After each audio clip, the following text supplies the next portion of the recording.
warahmatullahi wabarakatuh. Selamat siang pemirsa channel 2 Televisi Edukasi. Bertemu kembali bersama saya Larasati Nur Rahma dalam Diklat Jarak Jauh tingkat dasar. Kali ini untuk guru bahasa Indonesia tingkat MTS.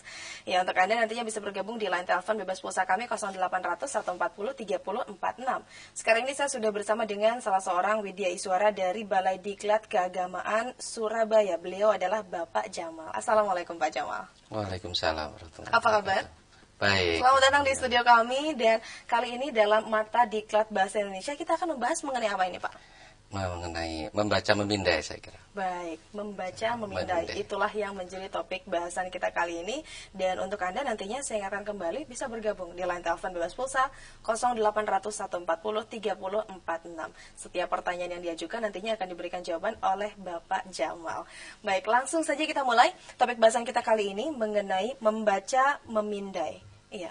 Mungkin deskripsi singkatnya seperti apa Pak mata kuliah yang akan kita bahas kali ini? Oke, terima kasih Mbak Laras. Para pemirsa yang berbahagia, khususnya Bapak Ibu peserta Diklat Jarak Jauh tingkat dasar guru MTS di seluruh Nusantara. Topik kita pada siang hari ini adalah membaca memindai, dan deskripsi singkatnya dapat saya sampaikan sebagai berikut. Mata diklat ini merupakan mata diklat pendalaman materi membaca. Jadi untuk mata diklat ini setelah mengikuti diklat ini diharapkan peserta diklat dapat meningkatkan pengetahuan dan keterampilan membaca non sastra peserta diklat, ya.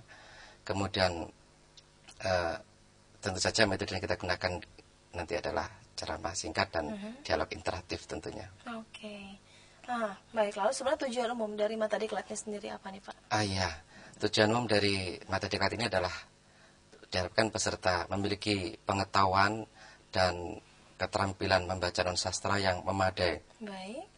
Dan tujuan khususnya ada 3, yaitu menjelaskan hakikat membaca memindai, kemudian menjelaskan langkah-langkah menemukan kata, makna kata maksudnya dalam kamus, dan yang ketiga adalah menjelaskan makna kata tertentu dalam kamus secara cepat dan tepat sesuai dengan konteks melalui kegiatan membaca cepat atau membaca memindai.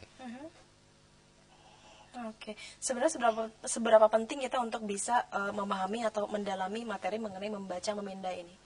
Ya, membaca ini sangat penting sekali kegunaannya bagi, saya kira tidak hanya bagi pembelajar bahasa Indonesia, tetapi juga pembelajar apa saja, karena kalau membacanya lemah, maka informasi pengetahuan yang masuk ke dalam diri peserta, ke dalam diri kita juga akan lemah dan berkurang. Jadi kemampuan membaca ini sangat penting bagi pelajaran apa saja, karena kalau membaca cepatnya bagus, maka insya Allah untuk memahami pelajaran apa saja juga akan menjadi mudah.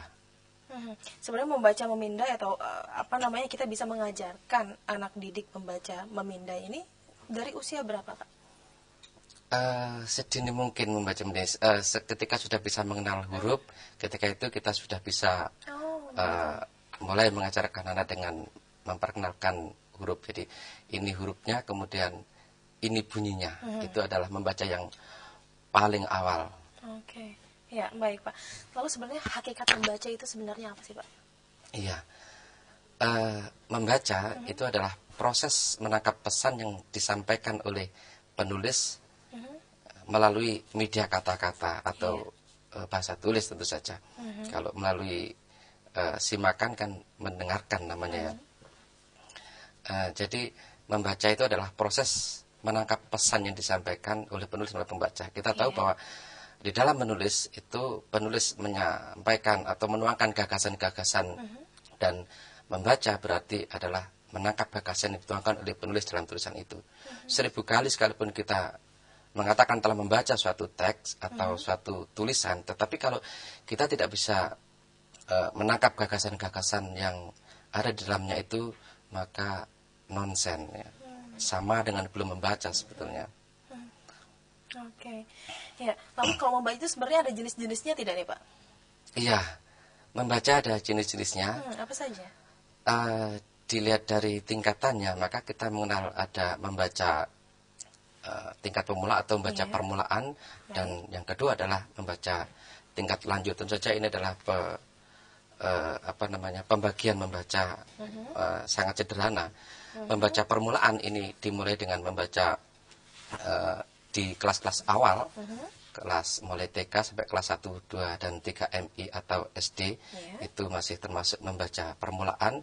Dan membaca lanjut adalah dimulai dengan SMP sampai dengan SMA, mahasiswa, dan kita semuanya pada umumnya ini sudah membaca lanjut. Saya pernah dengar ada anak usia misalkan masih 2 tahun, misalnya seperti itu sudah bisa mulai diperkenalkan dengan huruf-huruf. Apakah memang sebenarnya sudah relevan begitu anak seusia 2 tahun seperti itu sudah diajarkan membaca? Iya, asal tidak ada pemaksaan dalam tanda petik kepada anak untuk dipaksa bisa cepat membaca, maka itu boleh-boleh saja. Hanya kalau kemudian kita memaksakan anak untuk bisa mengenali huruf-huruf itu, untuk bisa membaca sejak dini, tentu saja biasanya untuk kepentingan orang tua itu sangat tidak dianjurkan. Gitu. Jadi kalau misalnya walaupun dia di usia seperti itu, kalau memang si anaknya sendiri yang meminta, itu tidak ada masalah. Tidak ada masalah. Jadi memang belum siap menerima, dianjurkan lebih baik tidak dulu saja ya. Karena kan sekarang juga kan sebelum TK sudah ada PAUD. Ya, nah di situ pun sudah mulai sedikit demi sedikit begitu anak diperkenalkan huruf, walaupun mungkin huruf-huruf sederhana, huruf-huruf vokal saja begitu ya Pak ya. Oke. Nah Pak, jenis membaca itu tadi ada 2. Iya. Tapi kadang-kadang kita juga, atau mungkin kita sendiri suka melakukannya begitu, karena kita berbicara dengan membaca dengan cara kita lafalkan, tetapi ada juga cara membaca dengan hanya di dalam hati saja. Apakah memang ada jenis-jenis membaca seperti itu, Pak? Iya, itu membaca menurut caranya. Jadi menurut caranya kita mengenal ada membaca dengan cara dilafalkan secara nyaring. Ini biasanya untuk kelas-kelas awal. Jadi ketepatan melafalkan suatu kata itu menjadi fokus dalam membaca nyaring ini.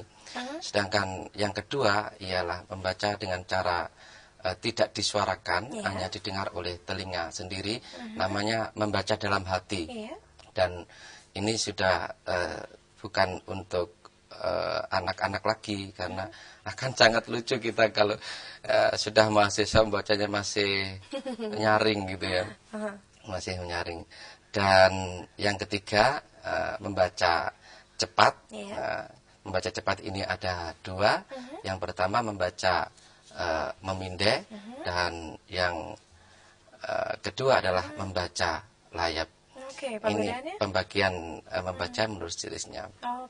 Kalau yang tadi pertama ada membaca nyaring dalam hati dan membaca cepat. Kalau membaca nyaring itu memang biasanya untuk anak-anak. Sebenarnya apa Pak kelebihan atau apa yang manfaat yang bisa didapat oleh anak pada saat dia membaca dengan cara membaca nyaring begitu? Iya. Kalau membaca nyaring yang dapat dipetik manfaatnya dari membacakan ini ialah ketepatan melafalkan suatu kata. Jadi mulai sejak dini kita harus mengajari kepada anak itu untuk bisa melafalkan dengan tepat. Karena kita tahu pengucapan yang berbeda bisa menimbulkan makna yang berbeda. Terutama kalau dalam bahasa Inggris, kebetulan kita bahasa Indonesia, jadi tidak seberapa masalah. Paling hanya kalau tokoh itu orang kan, kalau kita kemudian melafalkannya tokoh menjadi menjadi toko untuk jualan, menjual barang-barang itu ya. Segera kembali lagi.